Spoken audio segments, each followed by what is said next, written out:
In this Service Please snack, we learn how Trap Fruits was born from a couple of late night visits to the fruit wholesaler and from Peigh's love of sharing exotic fruits with his friends, family, and even taking some of it on dates to share. As Peigh puts it, we were just high chatting shit on Instagram at the fruit market and started something called Fruit Gang. To then the pandemic forcing their hand in a positive way and enabling Trap Fruits to begin its journey to where it is today. So, really excited to be here today with you, which is a bit of a vibe, really. Yeah. It's been a mad journey for watching this all take place and happen and start and grow and progress. And it's just really nice to be here at the Trap Fruits kitchen. Yeah. Just seeing where all the magic happens, Yeah. where all the boxes go out, where the delivery runs go, where the kitchen gets the cooking for all the events and stuff like that. But I think it'd be amazing just to understand how it was all catalysed, how the process all started, really. Yeah. All right, great. Firstly, thanks for having me. It's an interesting story because it actually happened, or the catalyst for it all was, so I was quite fortunate enough to go to Jamaica on a work trip with Nathaniel, who's one of my best mates, and our swimming club, Swim Them crew. And on that trip, every morning I was just eating papaya, I was just eating all of this fruit. I was just eating lots of exotic fruit every single morning. And then I came back from that trip and, I've got a sweet tooth, you know what I'm like. So I'm like, oh wow, I need more of this high, it was like chasing a high. And so yeah, off I went just trying to chase this high, I suppose. And there was one fruit in particular, being the custard apple, or the traditional name is the cherry moya. And that was the one that kind of hooked me in. And I went and I found it in Peckham, and it was like $5 for one, but I was still buying it. And, I think the beautiful thing was I just wanted people to taste it. I was like, oh, you just need to taste it. So, we would go to like, on retreats for Swim Them, and I would just bring it along and say, oh, look, just taste it, And I was just kind of doing that for months on end, and I was taking them on dates, everything, and really, honestly, and Lonnie, who's a friend of mine, who actually was 1/3 of the business, he kind of stepped down quite early on, and he said, P, what are you doing? Like, why do you keep buying all of this fruit so expensive? I said, oh, bro, it's nice, man. He's like, okay, look, if you like it, I'll take you to the wholesalers. And so December of 2019. I think it's like December 21st, if I remember correctly. Get that Christmas run in. Yeah. Off we went to the wholesalers, and without even knowing it, that was like a research and development trip without even knowing it, really, because, there was no intention to start a fruit delivery company or anything. It was just like, we're just going to go to this market because we just like the fruit. And when we were there, we were high, and we were just chatting absolute shit on Instagram, like chatting so much shit, like, fruit gang, 2020, we're gonna eat more fruit. Yeah, so it was dumb, We were just chatting shit. We were actually just chatting so much shit. So like, even if you go back on the Instagram, you can see like, we're posting in there just chatting shit, but it wasn't. There was no. We were called Fruit Gang first, actually. Okay. So then the next day, Bath made an Instagram called Fruit Gang, and then. That was kind of the start, really. Yeah, that was the start. And then, 2020 and the pandemic kind of forced our hand, I think.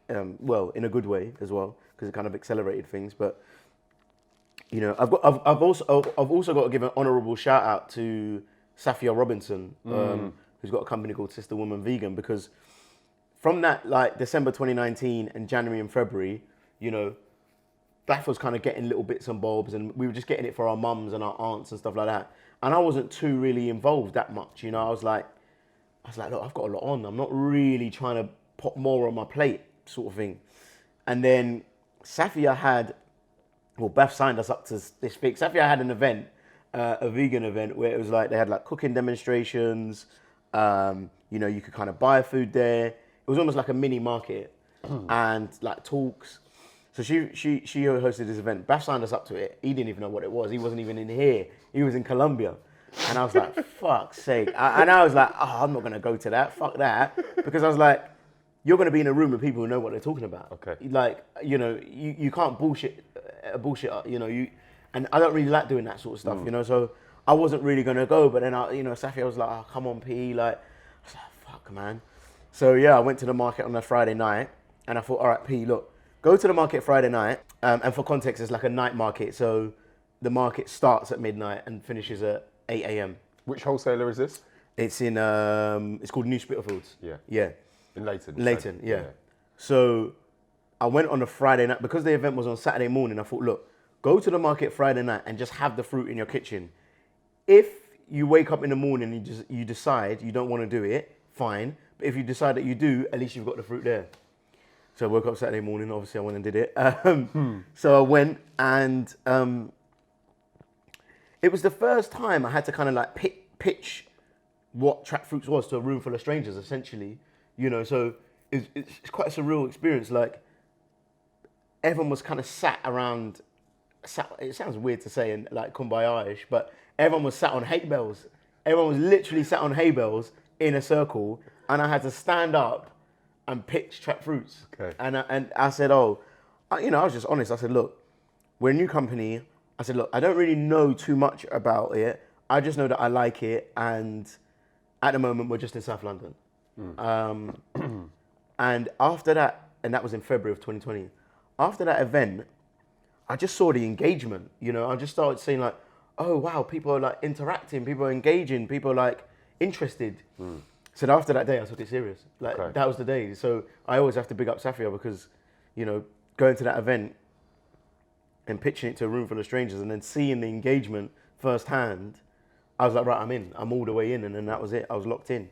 Yeah, I just took it serious all the way from there. And you think that's because you realised that there were other people that were passionate about basically what you were trying to communicate and stuff like that? Yeah. And there was a gap in the market. There was people like, oh, well, you can facilitate this for me. Exactly. I think there was a gap, and I think I could see it, because I could see that, like I said, there's people that are like, you know, if there's like a sliding scale, there's people on this end of the scale who are like super in it. They're like, they eat, breathe, sleep, shit it, and sometimes it alienates the rest of the world because it's just a core, like, niche. It's like culty almost, or something like exactly. that. Yeah. A core niche audience, you know? And you don't want that Kool-Aid sometimes. I don't want that Kool-Aid, you know, and I because I'm not that Kool-Aid, you know, I think I'm more of a, you know, for everyone type of person. Holistic approach. Like, it's like, this is what I'm doing. If you enjoy that, then like, I'm here for you. But like, it's up to you to come on. Yeah, exactly. It's all about, just, you know, we want to obviously inform and educate,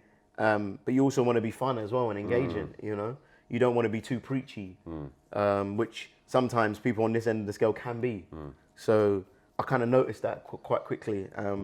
But yeah, so from that day, I just took it serious. I don't think we even had a logo. I think I bought a logo for £35 off you know, those Instagram chancers. Yeah, that just, you know, they just send you messages every day. New logo, you want a logo? I said, yeah, fine. So I bought a logo for £35. Yeah, that was the first logo. Yeah. Great. Yeah. So that was the start, basically. Yeah. Sorry, I bet it's a long answer. But no. It was good. It was good. I hope you enjoyed that snack from the full episode with Peigh Asante of Trap Fruits. If you could tell one other person about this podcast, or even use their phone to like, follow and share, it will be much appreciated. You can also go one step further and become a patron of the podcast via www.serviceplease.io. Any monthly contributions will help amplify the voices of the hospitality and wider food industry, enabling more people to understand the innovations and daily struggles of one of the most dynamic sectors, and of course, the tastiest.